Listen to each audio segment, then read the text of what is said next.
Nagabenta ke kubor baman kasni pet but subscribe ya u Antor News.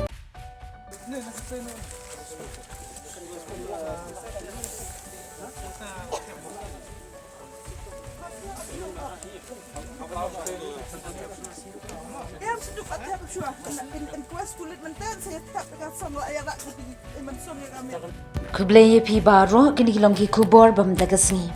Ki pulit hne ke steps ni balang kilalap saya kamet yap jong usamla one bok lang kurba nagawi kawa ka badan hatrau sai klip. Kani ke jaka balap ya kamet uni usamla kadon kham shaneng na ke jaka balap ya kamet yap jong kapiban kentiusun hinen ke sngi baar. Ya kamet jong usamla one bok lang lalam na kakshat wait them kabahap hi hagash nong trau. La ban kedau hang ni bagi niki arngut ki samla kapiban kentiusun bakat prasnem bat wan bok lang kurba ba arposnem kila jarngai nadu ka arpo terik unai lor arajar arpulai layu i khaddu yaki ha kapor san baji janmiet halaying hasnong marbisu kabahap hapo ka maunga police station.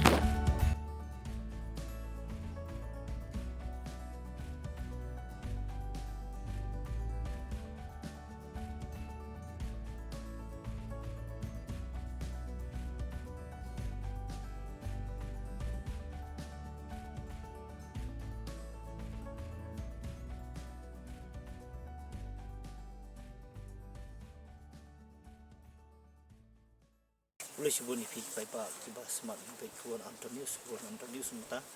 dan hari ni kerja hak senang lawai kawa dan kini kawa jangan ni senang marwi kawa tu kilung kita dengan orang miam ini kini kerja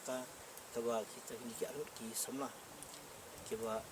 walayo ya kemet itu ki ban mentah ya kemet jong sama wan dan bok kurba dang lak sai mantan nanti na foam buat nak lihat ki pulit yang rescue team ki lihat bambasang wan sai ni kemet nadu menam dang step klam jing song thai buat apa dengan kajing teristem jong ki pulit buat ki rescue team i bahkan ni kajaka jong ni kawang kilong kajaka ka bama ka bajinjat banyak leti nama saya siang kadang kadi katrau sini kadi kelawai habro alam gini bentar kidan kin tiyak ni kelong ki luntirian hajing sia ketika cakap banlik ti saum kajannas tai siang tangba omla ban sei kemet ceduk secerong nama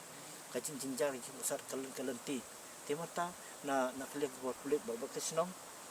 kila awan yai no berajam siang sia ni ka senong lawai nama ka khamsuk kalenti bat ka khamsut benrong bat benyak ni seti saum ka bampor masih kenta tiang tang i hani ki bahian ki bedang ya kamet jong wan dan bok lang kurba namta ban pindap ya kamadaksa ha kaba ki bor sarkar kinle ek bodong kam ha bakin ra sibil ba kinle ya ka pos mertem na patsa pa iswa Abdullah Isa selo pating hangin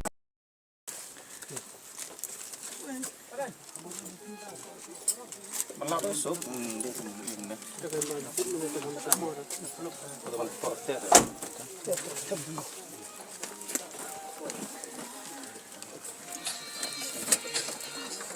Jerman